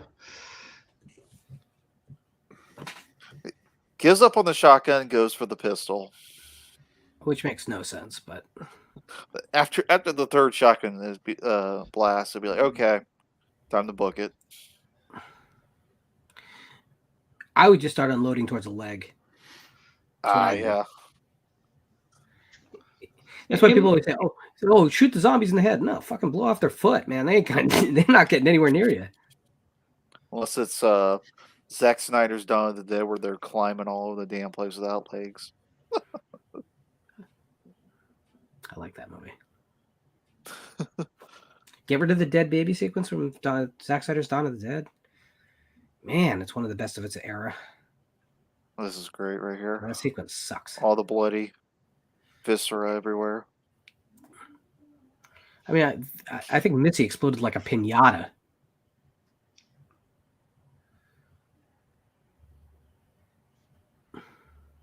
I think it's a misconception. I'm not saying it never happened, but there's maybe a little bit of a misconception that Jason teleported in all these films. I don't think it was as common as what people. There's a video on YouTube by this guy named the Film Theorist. He's pretty popular as the Game Theorist, but he started another channel, and he claims that there's not one scene where Jason teleports, and he maps out exactly how that's. The eighth film, that's real tough. How does he get halfway? How does he get halfway up that mast? Hey, I agree definitely. In Jason Takes Manhattan, there's some teleporting going on, but this guy does math that I don't understand, so I don't know. I think applying trigonometry to the Friday the 13th franchise is probably a misapplication of science. I think you can say that about most of his videos, though. They're entertaining. No, hey, listen. If he found a way to entertain people, I don't care if he's right or not. I mean, this guy, he basically figured out the value of a bottle cap in Fallout compared to the US dollar and stuff. See, DJ is trying to annoy me, but DJ, I appreciate your opinion. I'm glad to live in a country where people can be wrong and vocal about it. So I applaud your horrible opinion.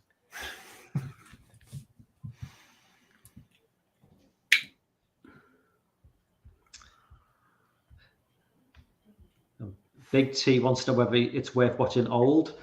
I've just given him quite a blunt response, but Old is not the best of movies. There's a lot of great films out there. Dig a little bit deeper. I think you'll be happier. Not that I've seen Old, because I've not, but pretty confident that I'm okay in saying that.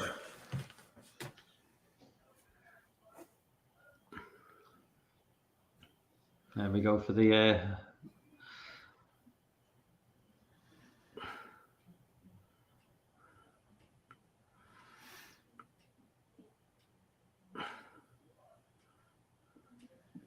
I really like, it's a weird thing to say, I really like Jason's body shape in this film.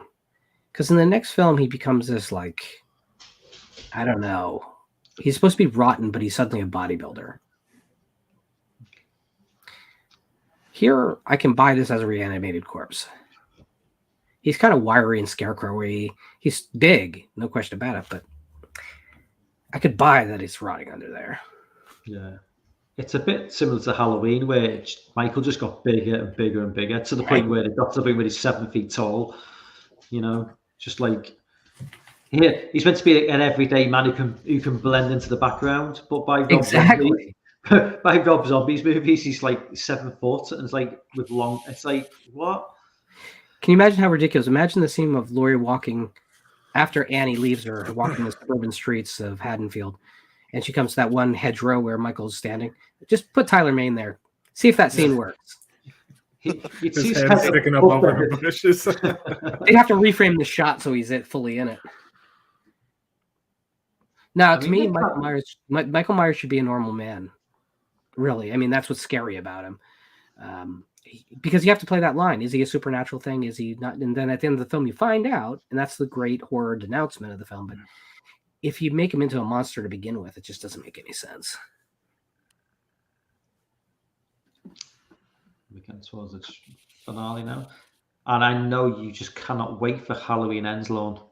I've heard you just. I heard you've got your tickets booked. I can't wait for it to be out, and people have already discussed it, and we to move on to the next thing. Which unfortunately sounds like it's going to be another Candyman film. So, they'll come October. Another movie I want to see. It never ends. My misery will never end. Come October, it's going to be Piz's Patreon stream. It's going to be talking about Halloween. Then you'll be straight to Region 3 and you've got to talk about it again. And then it'll be another stream. It's just that's where it breaks. That's where Lorne breaks and he just goes postal. If you haven't noticed, I've made a concerted effort to not let that happen.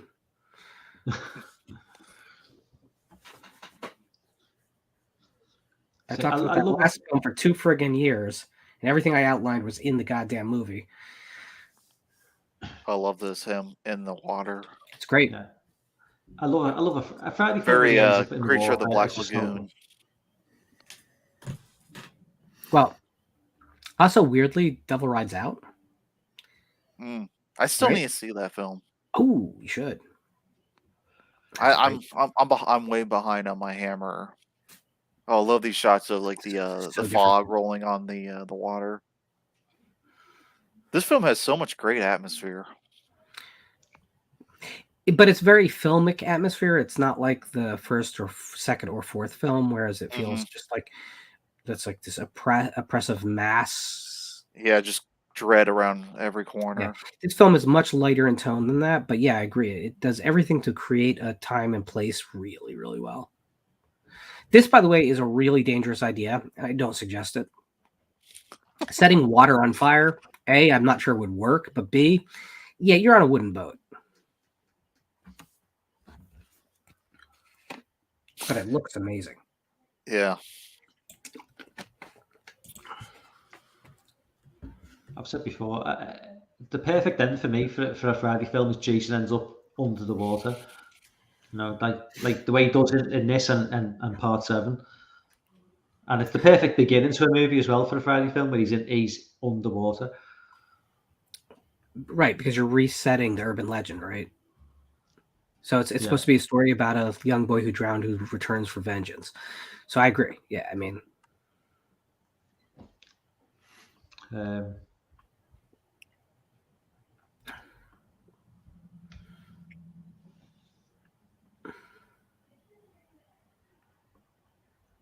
This is like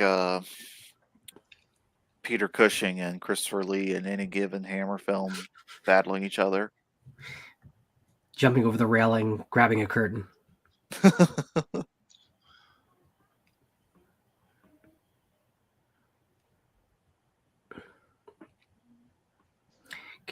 This would be so CGI if shot today. Oh, yeah. That fire. Yeah. The water. This especially Jason on fire. It would look like the Survival of the Dead. So was that CJ Graham or was that a stunt double for Seats, or did he just do the whole? Oh, I love that. The boulder just going to the ground and hitting the old Crystal Lake sign.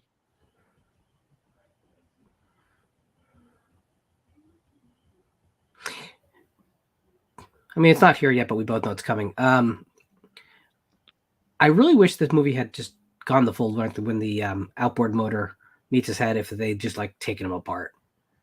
Because really, every film you're going to restart it. I mean, it doesn't matter what damage you do to them, really. So you might as well just go the 4-ball.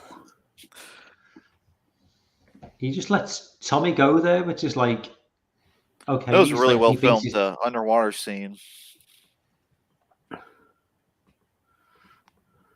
Tommy's a great actor.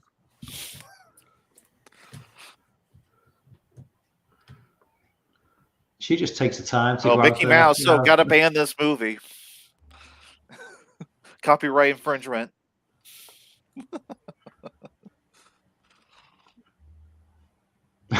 She just jumps into the water like she just like falls in. It's like Survival instinct's taking over.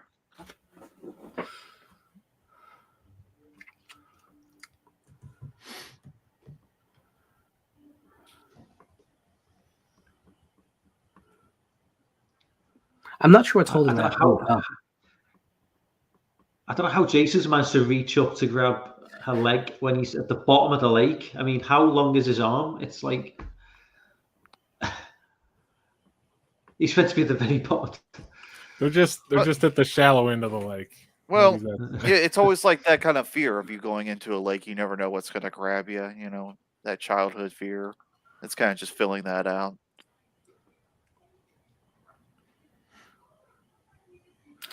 And also, the movie realized at some point, it's like, oh, wait a second, these things are supposed to have final girls. we better check that list off right now.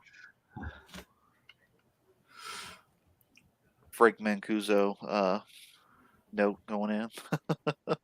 Well, Frank Mancuso Jr. Frank Mancuso would have been like, why are you making this shit? What the fuck? We'll find the money elsewhere. I know they cost $2 million and they bring us 20, but we'll find it elsewhere. We'll check the cushions. I love the. Dad, I want to make another movie though. They always make money.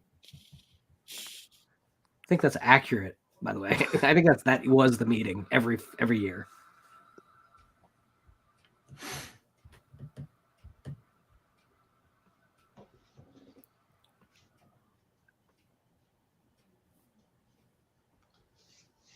Defeated Jason. I always forget. Do we get the sirens at the end of this film? The one trope they use in every single horror film. As soon as you hear police sirens or ambulance sirens, you know the film. I think all the police force is dead. Yeah, I think we wiped all them out. We just cut to. Meanwhile, the next day, under the water, and we get that slightly discoed Jason theme. Oh god. I do love the Alice Cooper theme tune though. Oh, so good. Have you heard the guitar version of it that's on the box set, the Alice Cooper box set, rather than the synth version that everyone knows? I've already heard this version. You can find it on YouTube. It's so much cooler. But they basically let the movie company decide which version they wanted, and so we got the kind of Van Halen Alice Cooper version here.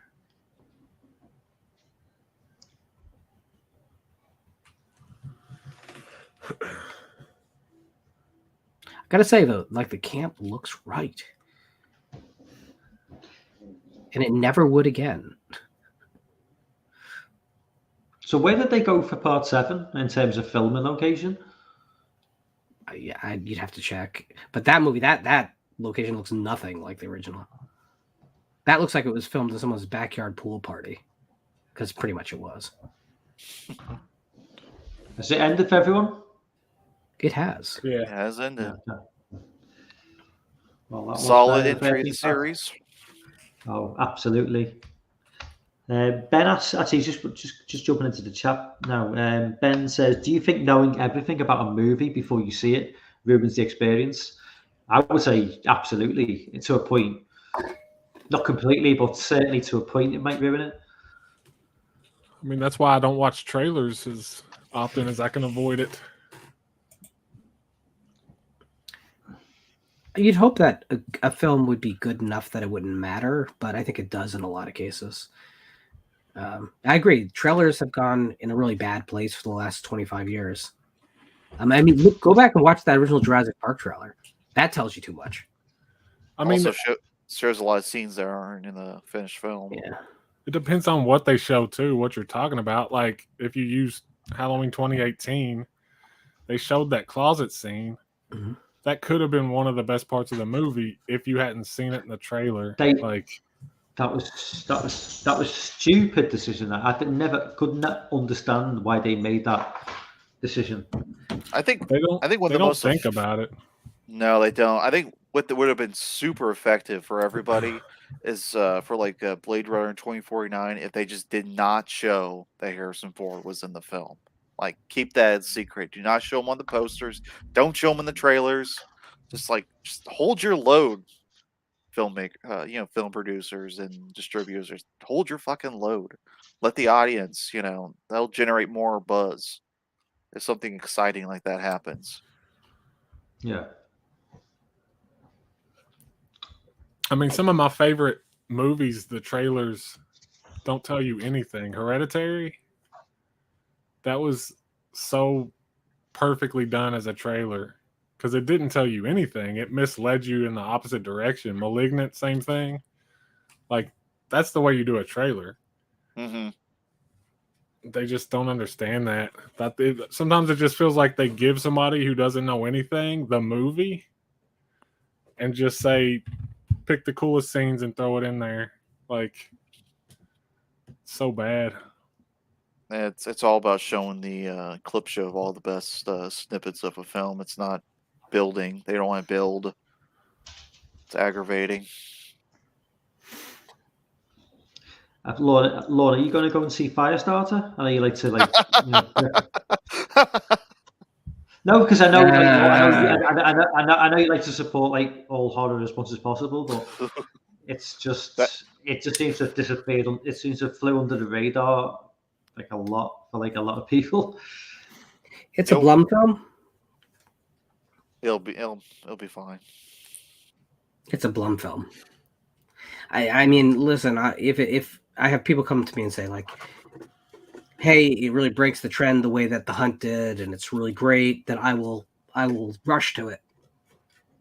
But I can't get excited about a Blumhouse film. I just can't. Sorry. And it's not one of my favorite early King stories anyway, so I can probably live a couple weeks before it's in my life. Yeah, I think that's the biggest problem is this scrutinizing movies before they come out and after they come out. Just if you do that, how can you enjoy the movie if you've went over every possibility over and over?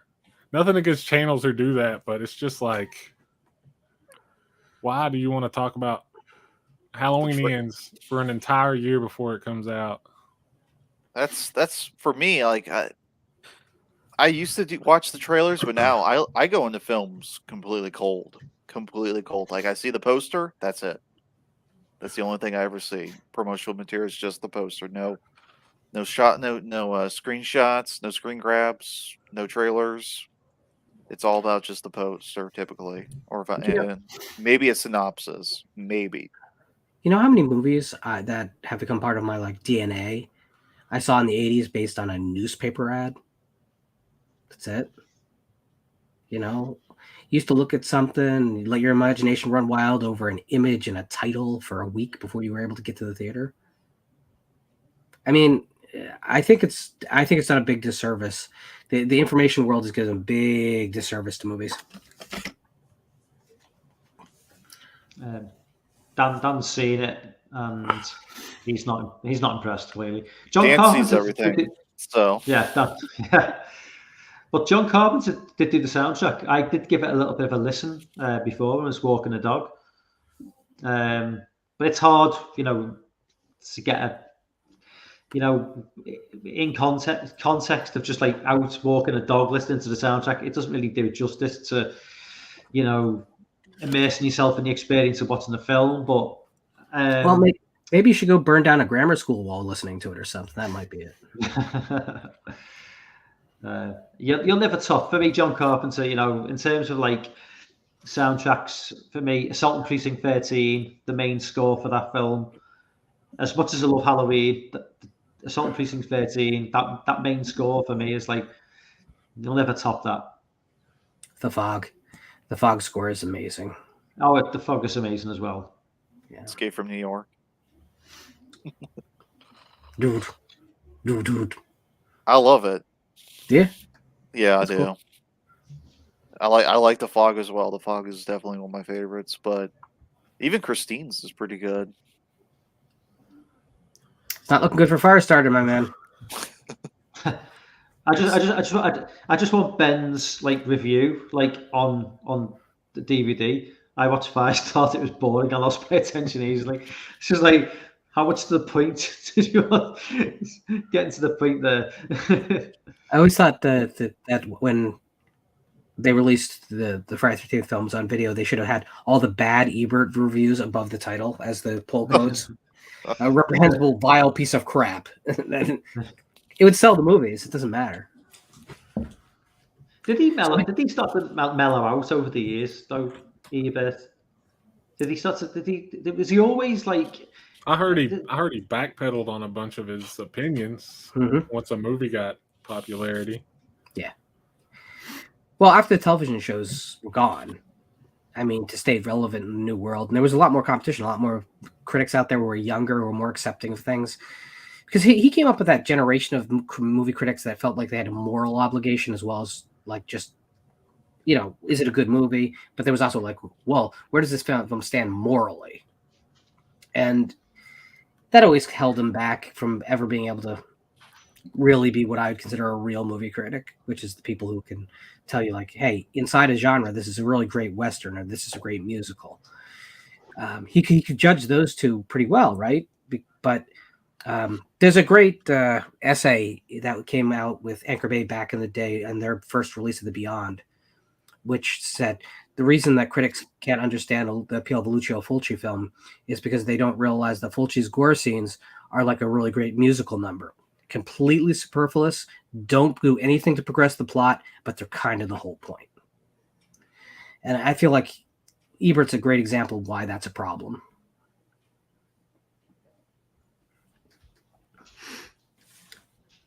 So I've shown this before, but it is Friday the 13th, so I have to drag it out one more time. My little piece of the holy franchise, the communication device from Jason X. This is the one that Janessa hands off to Rowan when she's trying to speak Kinza into opening the doors to the shuttle. Nice. Yeah. Was that actually used? Was that a on-screen use prop? It's Screen use. Okay. Awesome. Yep. It's actually on the fucking poster to the movie. Nice. If you look, it's Rowan is in the knife reflection between the two, Jason and Uber Jason, and she has in her ear, and you can clearly see because it's from the scene in which Janessa dies. That's where they took the still. It's when she's screaming towards Janessa, and Janessa she's trying to reach for Janessa, and Janessa can't quite grab her hand. Yeah, I know that movie way too well. Just stop. And yet you don't like 7 or 8. I like 7. I just think it's really low, but I like 7. 8 is just 8 it's just kind of insulting to the fans. That's how I feel about it. I love 8. I'll never be ashamed of that. Oh, that's cool. That's cool. I wish you see, from a writing perspective, it would be so easy to fix the problems. But there's things like connecting the lake to the ocean. I mean, come on. You're just showing disrespect to the fans because you assume no one cares. Oh, I'll be the first to admit it's a horrible movie. Yeah, I love it so much. It's so entertaining. Do you think, Lorne, Jason X, if it had been released 10 years before or like maybe 10 years after, do you think it would it have worked maybe? Because it kind of like feels just of its time, but it does feel a little bit let down by like I think like the CGI does sort of date it a little bit with.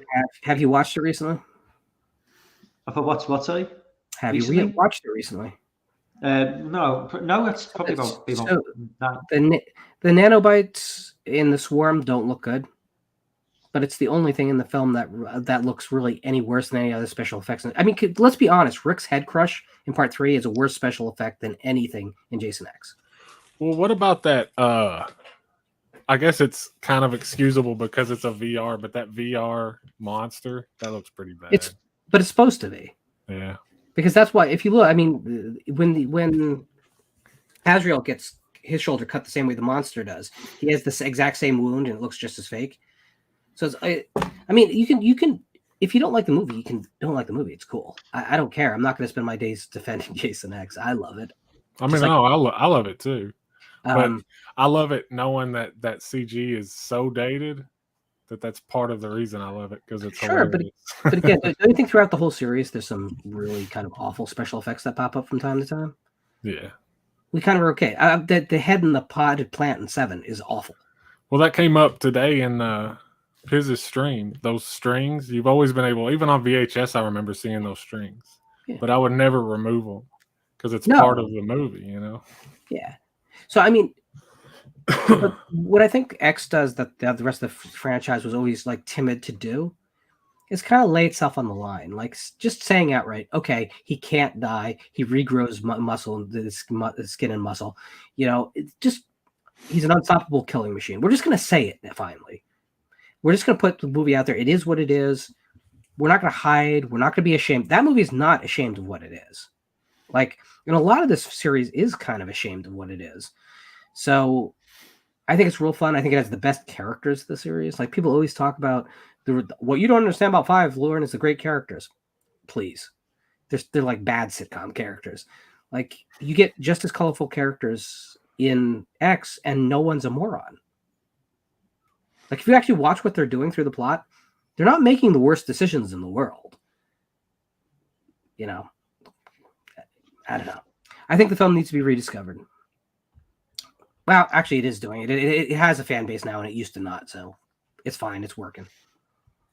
Films that need the fan base. I know a film you're a big fan of, Lorne. Ben mentions Empty Man.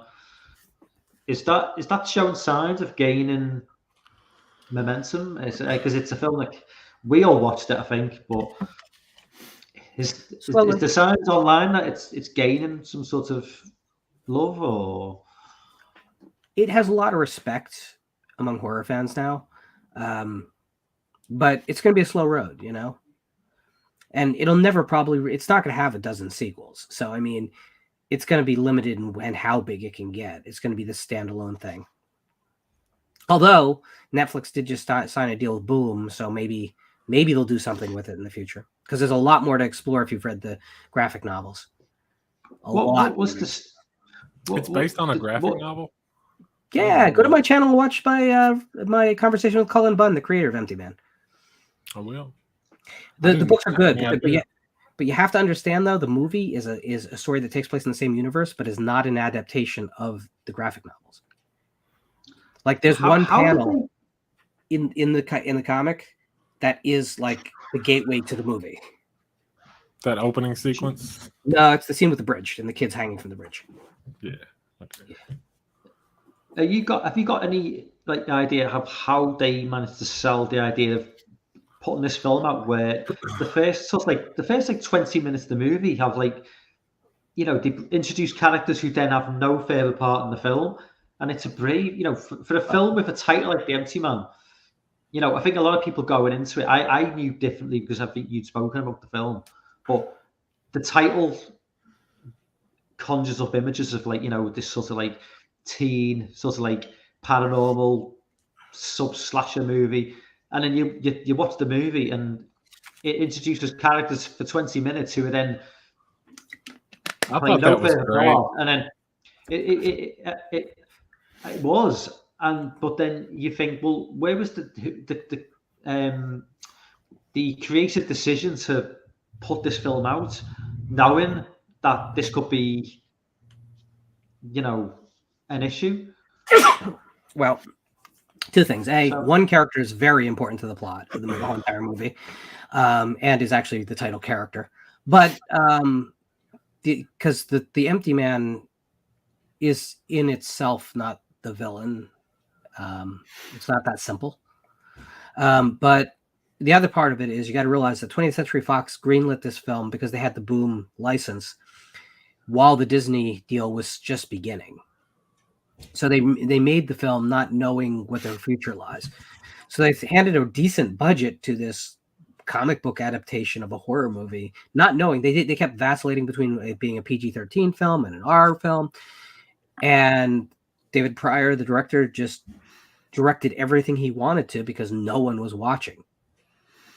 So it's funny. It's like it's the one film that had no studio interference because like 20th Century Fox never thought they'd see this film would ever be released under their leadership. So they let him make what he was going to make, but they didn't let him edit what he made. So what we got is actually the rough edit of the film. And I'm kind of loving that because it's allowed to breathe in a way that we don't get movies allowed to breathe anymore. Not that the individual sequences aren't edited tightly, but the movie was not test marketed and whittled down to 93 minutes. So it was really compact like a horror movie should be. It's long and it's brave and it's a full idea. We don't get movies like that. I'd actually say, and Griff's about to hate me, but it feels like a Val Lewton film to me. A modern Val Lewton film, whereas like you have an idea and you just put it out there in a kind of its pure form, and some people are going to love it, and some people are not going to understand a goddamn thing that goes on screen. Which most of the Lewton films weren't. Yeah, it's like The Leopard Man. That's what it is, right? Mm-hmm. So.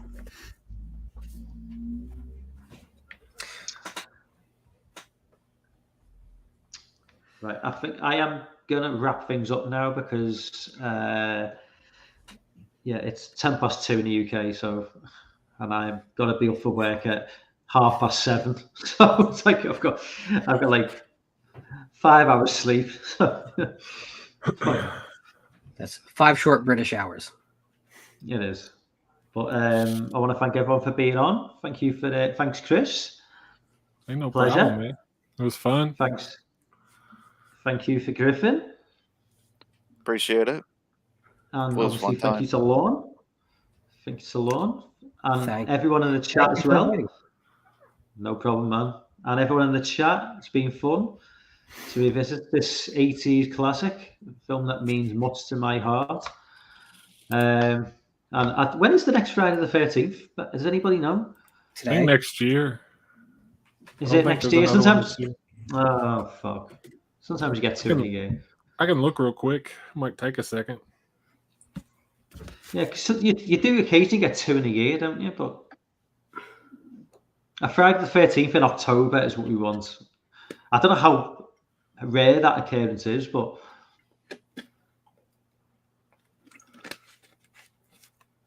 January, the second week of January. Okay.